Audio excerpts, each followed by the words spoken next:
I'm going to share with you the basics of macros and my super simple blueprint for healthy meal planning. Let's get started. So my name is Karen Broda. I'm a fitness mindset coach and personal trainer for us ADHD women with our very amazing brains, and anyone else who just resonates with ADHD tendencies. You're multi-passionate, or struggle with focus, this is for you.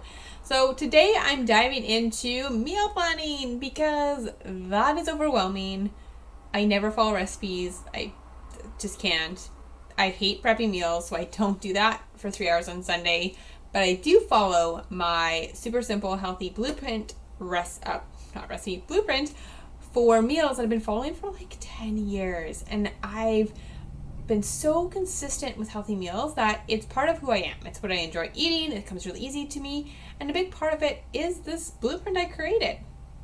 And I also want to call these segments Cooking with Karen. So should I? Do we like that name? Is it fun?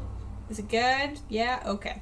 So let's dive into the basics of macros. So if you've watched my previous videos on meal prepping and nutrition, you've heard me say that. But some of you may not even know what that means or understand it, but don't fully get it. So we're going to go over macros.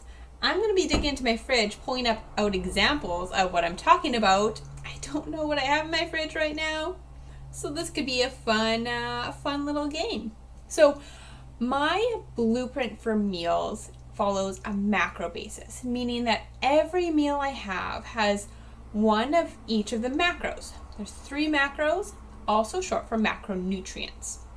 So macros, macronutrients, make up every food you eat. They are carb, protein, and fat. So in anything you eat, there is either 1, 2, or 3 of those macros. And if there's none of them, it's just water. Okay? So in my blueprint, I tell you that every meal, when you're creating your meal, should have all 3 of those things. I do this because it makes meal planning so easy. So when it's supper time, you're like, I don't know what to make. Or you have like chicken in the fridge, you're like, but I don't know what to make with chicken because I have all these other random ingredients. All you need to think of is like, I have chicken. Great, that is a protein. All I need now is a carb and a fat. Okay, I have olive oil, there's my fat. A carb, well, I have some veggies and I have some rice. Those are both carbs, perfect, done. Put them together, add your favorite seasonings, and it's gonna be great. I mean, my foolproof plan is like, as long as you take all your favorite ingredients and put them together, you can't go wrong. You can't. Okay, so let's go over more examples of carbs, protein, and fat and what that can look like. So I was digging in my cupboards to start, and I found some minute rice because you can't quite see, but let's just take a little peek with counters. I have plywood counters right now, and 1 cooking hot plate. You can see in the back there. I just built my tiny home, and I'm still eating on countertops, stove, oven, all of those things. So minute rice has been my go-to, my little induction burner. This, folks, is a carb. Straight up carb. Maybe a little tiny bit of protein, but really it's a carb source, okay? And then I found some quinoa, some vegetable quinoa here. I mean, it has some dehydrated veggies in it, so maybe a little bit of protein, maybe there's some seasonings, you know, to have a little bit of fat, but really it is just a carb. I mean, there is a bit of protein. Yeah, there's a little bit of protein, but there's considerably more carbs, so we'd call that a carb. For example, you can see even the nutrition facts, it's about 31, I think, grams of carbs and like 6 grams of protein and a couple grams of fat, so we would call that a carb. Totally. All right. Then I found some green lentils. Okay. Now, lentils are legumes. They are also definitely a carb, but they do have a good amount of protein in them. So we look at, the nutrition label's upside down. So if I turn this upside down, the lentils are going everywhere. But let's take a look here. So for a serving, 22 grams of carbs and 8 grams of protein. Predominantly carbs, but a protein source. So if you're planning a meal and you wanted your protein and maybe you're vegetarian, you could say, well, lentils could be half my protein. Could add a little bit of quinoa for like a quarter of protein. And I could add some goat cheese. that's a fat and a protein. There we go. We kind of mix a few different things together to have a protein source. We can go over amounts of protein later. And I also grabbed some olive oil out of my cupboard. That, my friends, straight up fat source. Great, great fat source as well. Okay, so what do we got on my counter? I have a banana on my counter.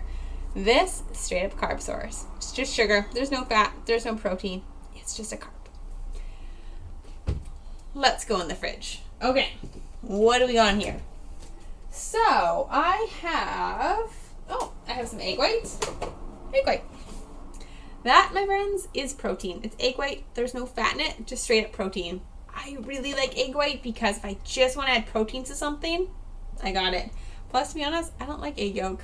It's gonna gross me out. Okay, so we also have, I got a cucumber here, some carrots. Yes, these are veggies, but they are a carb source. Maybe a teeny bit of protein, but really, they're a carb. Not very high. They're a lot of water. Really good for you. Lots of nutrients, but they're a carb. Then I grab a few things here. My fridge is going to start beeping if we don't close that. I have an apple. Again, like the banana, it's just sugar. So that is a straight up carb source. I grabbed cottage cheese and yogurt, Greek yogurt. So both of these are great protein sources. However, they are also a carb source. So if we look on the cottage cheese, for a serving, 15 grams of protein and 8 grams of carbs. So definitely a protein source, but there's still carbs in it. So if you're doing a meal with, say, 50 carbs, that's about a fifth of your carb source for the meal. For my Greek yogurt, also is a carb source, a little bit less though, okay? A bit more protein. Also depends on the type of Greek yogurt and how much they strain it. So if you ever make your own Greek yogurt, if you strain it more, there's gonna be more protein, okay? So Greek yogurt. So when you're making a meal, it really is gonna depend on how many macros you wanna consume in a day. And that's something myself or a nutritionist or maybe a personal trainer who's doing your menu planning as well, or a nutrition coach can help you with, or online there's so many resources, but that's something I work with clients on, is how many macros in a day is best for them. And then you can divvy them up in the meal, again, depending on if they're working out, when their workout time is, if they like to fast, if like their lifestyle, they want to eat more like bigger meal at the end of the day, earlier in the day. It really depends on lifestyle and how your macros are going to be split out throughout the day. Generally, I tell people as an easy way to stick to about 25 grams of protein per meal. You know, a range of 20 to 30, but 25 grams, especially if you're working out, okay? It can be less if you're not, but most of my clients are doing their workout plan that I create for them as well. So if you're doing some lentils for a serving and say that's like 8 grams of protein, and then you're adding some quinoa and say that's like a couple grams of protein, you may still need 10 grams of protein. So maybe you're going to top it up with, some yogurt or something. And maybe add some cottage cheese too. Kind of a weird meal, but hey, why not? And that would be your protein. You got these as your carb. I always say still add some veggies for the nutrients. So I would say add some, carrots, some broccoli. They're a carb, but they're very low carb source.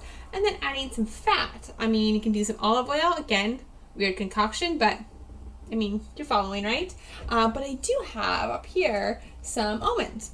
So almonds, yes, there's some protein in it, but they're primarily a fat source. There's actually as much protein as carbs in an almond, so definitely more of a fat source. You could add some almonds. Avocado, also a great fat source. So when you're making your meal, this is when you can let your ADHD brain just shine. Go in your fridge, think of carbs, protein, and fat. You can look at nutrition labels and just be like, okay, let's just make a little puzzle. Put my favorite things together, put them in a salad, put them all in a frying pan and call it a stir fry, and trust me, you'll have a great meal. And then add salt. Salt fixes everything. Salt and oil, right? So guys, make sure you click like and subscribe below, and drop a comment too if you enjoyed this video, if this was helpful. I've been wanting to do more in the kitchen of the nutrition side of things and showing you the meals I eat. My kitchen is still a work in progress, so we're making do here. We're making do. And for your homework, I always give you a homework at the end of my videos.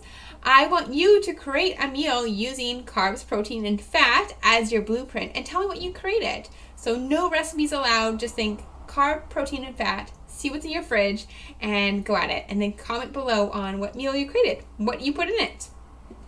And again, tell one friend about this, about my channel, about this video. Tag a friend in the comments, because not just does this help, you know, my ego, of course, and the algorithms, but it helps me reach more women like yourself who need this content, who are struggling with their nutrition, who just like can't stick to healthy eating but want to fuel and nourish their body.